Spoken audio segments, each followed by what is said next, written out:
Salve, salve meu povo, professor Diogo Xavier na área para a nossa primeira aula de História do Brasil para o concurso da Câmara Municipal do Cabo de Santo Agostinho. Concurso que saiu agora há pouco e a gente vai produzir um material de História, História do Brasil e atualidades para todos os cargos. Caiu esse material para todos, esse conteúdo, né? Para todos os cargos, então a gente vai lá dar essas aulas para vocês aqui no nosso canal. Então você que já acompanha a gente há bastante tempo, ou você que está chegando por aqui agora, já curta, comente e compartilha. Se você já acompanha os nossos vídeos, o canal ajudou você, já deixa aquele comentário aqui, se estudou com a gente para PM, para Guarda Municipal, para tanta coisa que esse canal aqui já ajudou. Então, já deixa aquele comentário. Dizer também que nós teremos, tá certo? Uma apostila de questões, conteúdo e questões para o concurso do Cabo de Santo Agostinho. Então, a gente vai colocar questões de todo o material de história do Brasil, história geral e atualidades, então fiquem tranquilos. Essa apostila sai em breve, então quem quiser, eu estou deixando o meu contato aqui na descrição do vídeo, você fala comigo no WhatsApp e aí a gente vai estar colocando esse material aí para vocês daqui a pouco. Então pode falar comigo aí, você que quer um material para responder questões. E também lá perto da prova a gente faz um aulão de véspera. Mas aqui no nosso canal nós teremos conteúdo completinho para vocês. Beleza? Tranquilo? Então vamos nessa, que a gente vai falar hoje sobre 3 tópicos. O edital da Bankindec, ele veio um pouquinho confuso. Aí vai uma pequena crítica do professor, né? Que ele jogou os conteúdos de história assim no liquidificador e soltou para vocês. Mas a gente começa com 3 conteúdos aqui, tá certo? Que são Brasil Colônia, Capitanias Hereditárias e Descobrimento do Brasil. Ou seja, o começo da colonização do Brasil, tá certo? É assim, então vamos logo entender isso, começar com o descobrimento do Brasil.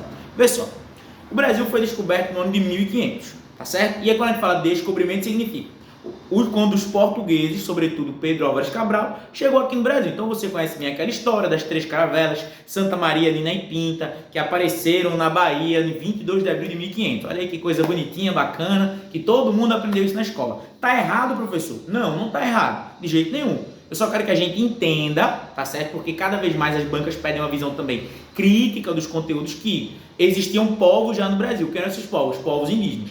A gente chama de descobrimento porque a chegada dos portugueses no Brasil foi o momento onde eles colocaram o Brasil existindo para o mundo, tá certo? Agora, por que Portugal veio para o Brasil? Essa é a pergunta que a gente tem que responder. Por que Portugal, Pedro Álvares Cabral, queria ir para as Índias e veio bater no Brasil? Não, pelo amor de Deus, não é isso.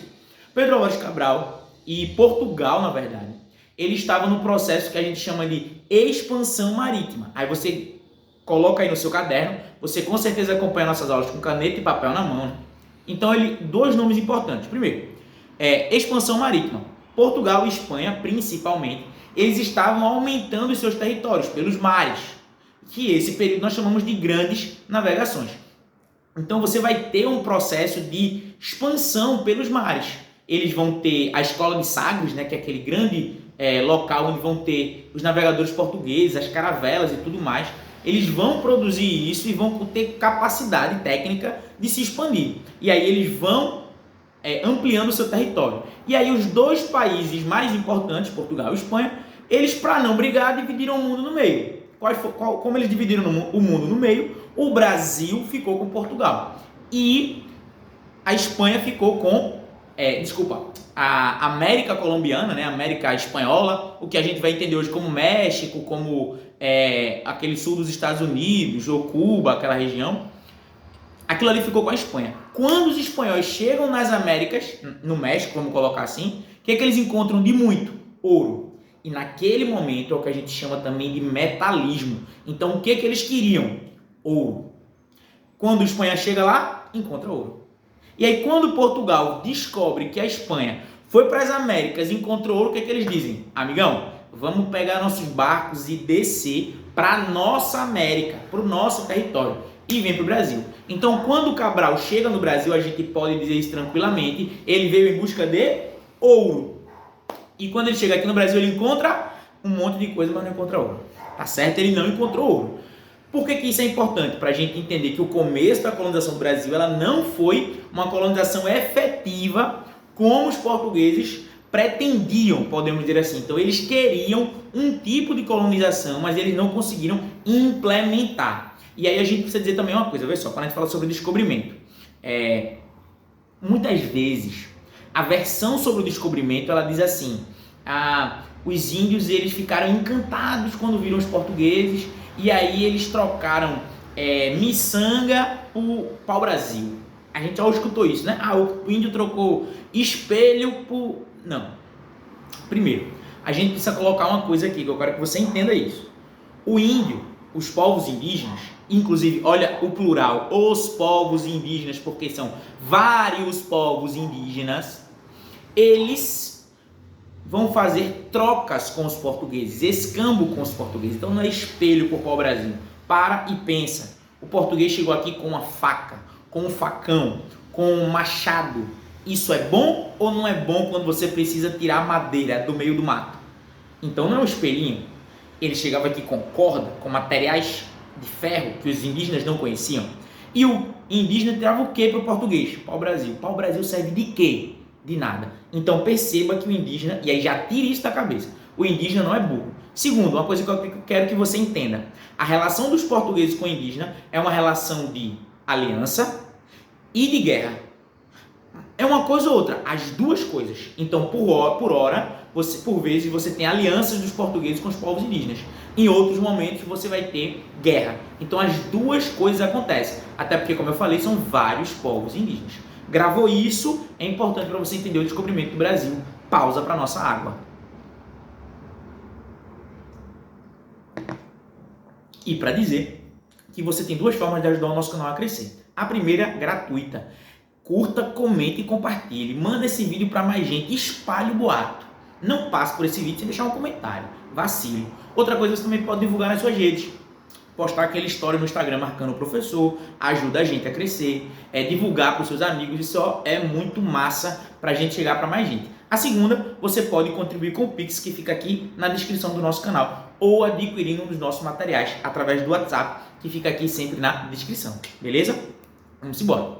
Então, quando a gente fala sobre isso, outro ponto é, pessoal, Portugal chega no Brasil, não consegue encontrar ouro, e aí ele vai fazer o quê? Ele vai lotear o terreno. Passa primeiro 30 anos sem uma ocupação efetiva, até que começa a vir uma invasão estrangeira, que é a invasão francesa. O que eles vão fazer? Eles vão tentar ocupar o território. Como? Dividindo o território em lotes. Quais são esses lotes? As capitanias hereditárias. Então, a capitania hereditária é uma forma de você repartir o território para pessoas, qualquer um, não.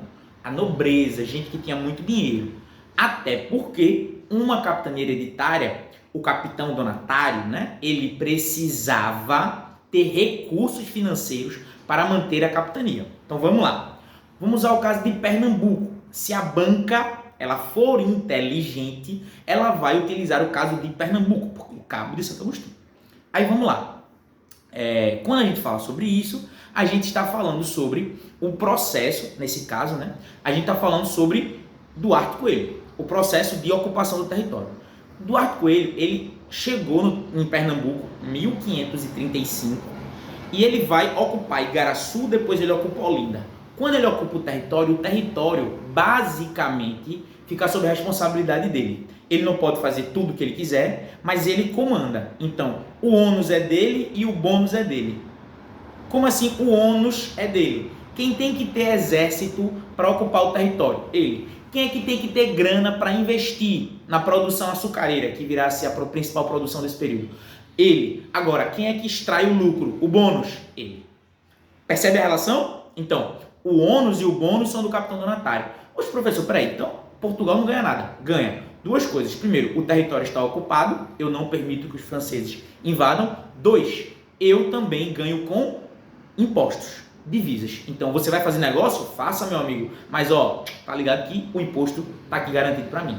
Entenderam essa relação? Então, a lógica do capitão donatário é isso. E aí, lembre uma palavrinha que é importante, tá? É uma capitania hereditária. Hereditário é diferente de ser vitalício. Por quê? Na hora que o capitão donatário morre, passa para o seu filho. Não é que ele morreu, acabou tudo. Não. Ele morreu, o seu filho assume. Foi o caso de Pernambuco, por exemplo, quando Duarte Coelho viaja, sua esposa Beatriz de Albuquerque, ela assume, E aí depois quem toma o lugar de Duarte Coelho é o seu filho, que também se chama Duarte Coelho, tá certo? Mas passa de pai para filho, por isso esse nome hereditário, ok? Isso é muito importante para a gente conseguir observar isso. E aí tem uma coisa muito importante que eu queria falar. O Cabo de Santo Agostinho, ele tem em muitos dos seus locais, e aí eu queria falar isso porque é um ponto específico da história do Cabo de Santo Agostinho que não está especificado no edital, mas pode cair para você, preste atenção. Se você é do Cabo, se você já viu alguma coisa no Cabo de Santo Agostinho, você já deve ter visto alguma referência a Pinzon. Pinzon é o espanhol navegador que viajava pelo globo e ele escreveu um diário em 1500, onde ele relatava praias que muito provavelmente podem ser do Cabo de Santo Agostinho. Então o Cabo ele reivindica como sendo a primeira cidade a ser ocupada ou que teve a presença europeia no Brasil. Então ele coloca esse caso. Então se você já viu uma escola Pinzon, uma praça, é por conta de quê? Um navegador espanhol que teria chegado no Cabo de Santo Agostinho antes de Cabral chegar aqui. Entendeu? Então essa relação ela é bem presente para a gente conseguir observar isso. Então Pinzon está aí localizado nesse sentido, tá certo? Então se você é do Cabo, conhece algum que tenha Pinzon, já coloca aqui nos comentários para a gente poder dizer. Eu sei que tem alguns locais que tem, eu já frequentei, inclusive fui uma vez numa casa de praia lá no Cabo que tinha, inclusive, na Vila de Nazaré, tem uma escola grande lá com o nome de Pinzon, beleza? Então isso é uma coisa para a gente poder pensar. E aí quando a gente fala sobre o Brasil colônia, eu quero que a gente perceba o seguinte: quando nós falamos sobre colônia, estamos falando sobre um modelo, que é de quê? De exportação. O Brasil é colônia, Portugal é a metrópole. Brasil é parte de Portugal. O Brasil é parte de Portugal. Então, o Brasil pode fazer o que ele quiser? Claro que não. E aí, nesse momento específico, qual é a principal produção do Brasil? E aí, de Pernambuco especificamente, o Cabo está localizado. Cana-de-açúcar. A gente produz cana-de-açúcar para quê? Para mandar para o mercado europeu. Então não é uma produção livre, eu faço o que eu quiser. Pelo contrário, eu produzo para mandar para fora. Compreendeu isso? Então é essa relação também. Por isso que nós chamamos de plantation. É um modelo de produção baseado na exportação do produto. Beleza? Tranquilo? Compreendeu? É isso aí que a gente pode colocar para vocês. E nas próximas semanas tem mais vídeo no nosso canal. Gostou? Deixa aquela curtida, fala com a gente aqui, ó, se quiser também o material em PDF, a apostila num valor legalzinho para vocês aqui, beleza? Tamo junto e forte abraço.